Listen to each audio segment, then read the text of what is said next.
Scott Bevan, and I've written a book with a fairly simple title, Bill, about a complex, fascinating and gifted man, Sir William Dobell. Now, for quite a few years, Dobell lived here in Sydney's King's Cross. In fact, he lived just down this road here in an apartment building, and from up in his unit he could observe the street life below, he would sketch it, and in his studio apartment he created some extraordinary paintings. But one painting in particular turned William Dobell from the great observer of life into the most observed man in Australia. This one painting made William Dobell very famous and very controversial. Now, in early 1944, Dobell won the Archibald Prize with a portrait of his friend and fellow artist Joshua Smith. Now, this portrait not only grabbed the public eye, it got an entire nation talking.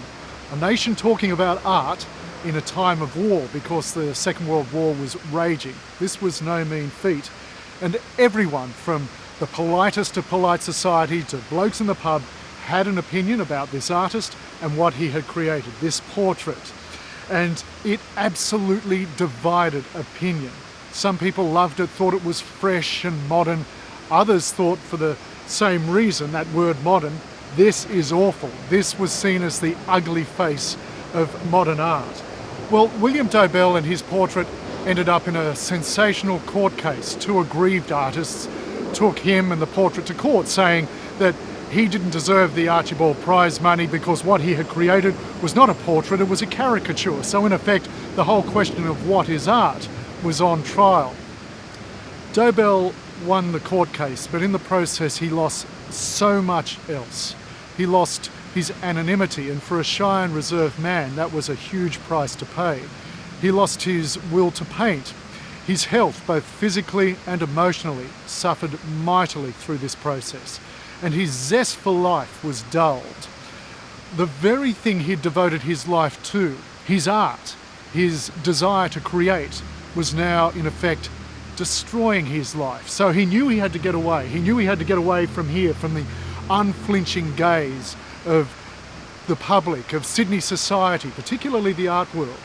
So he escaped to a place called Wangi Wangi. Wangi Wangi, where is it? What is it? Well, Wangi Wangi, and actually after you say it once, you can drop the second Wangi. Wangi is a tiny community on the shores of Lake Macquarie, about 90 minutes drive north of here in Sydney. Now, this little place back then, as now, was barely on the map. And its residents, a lot of them miners and fishing folk, well, they couldn't care less about celebrity, and they cared even less about art. So for these reasons, this was the kind of place that Bill Dobell really needed at this point in his life. He also knew Wangi from when he was a boy. He grew up in Newcastle, and his family used to holiday and had a cottage at Wangi Wangi, so he was in some ways returning to his past. But as a middle-aged man, William Dobell was going to Wangi to escape from his public self, to escape fame. But what he found, and what he didn't expect to find, was community, protection and friendship. And for this book I spoke to a lot of those friends that he made, his former neighbours, those Wangiites with whom he felt a sense of belonging.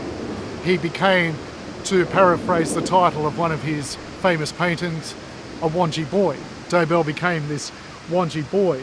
In this little lakeside village, you see, William Dobell recovered.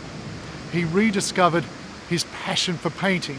He created some extraordinary paintings in Wangi Wangi, and he found that sense of belonging and therefore rediscovered his love of life. So while to the outside world, to most people, he was Sir William Dobell, Australia's best known, Australia's most famous, and arguably Australia's greatest portraitist, in Wangi he was, and he remains, quite simply, Bill.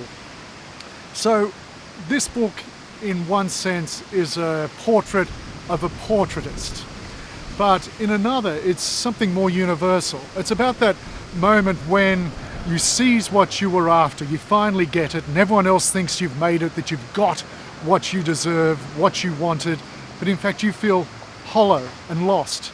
And it's about what you do after that, how you rebuild yourself, how you find yourself again, find yourself in the unlikeliest of places, places such as Wangi Wangi. Thanks for listening, and I hope you enjoy Bill, the life of William Dobell.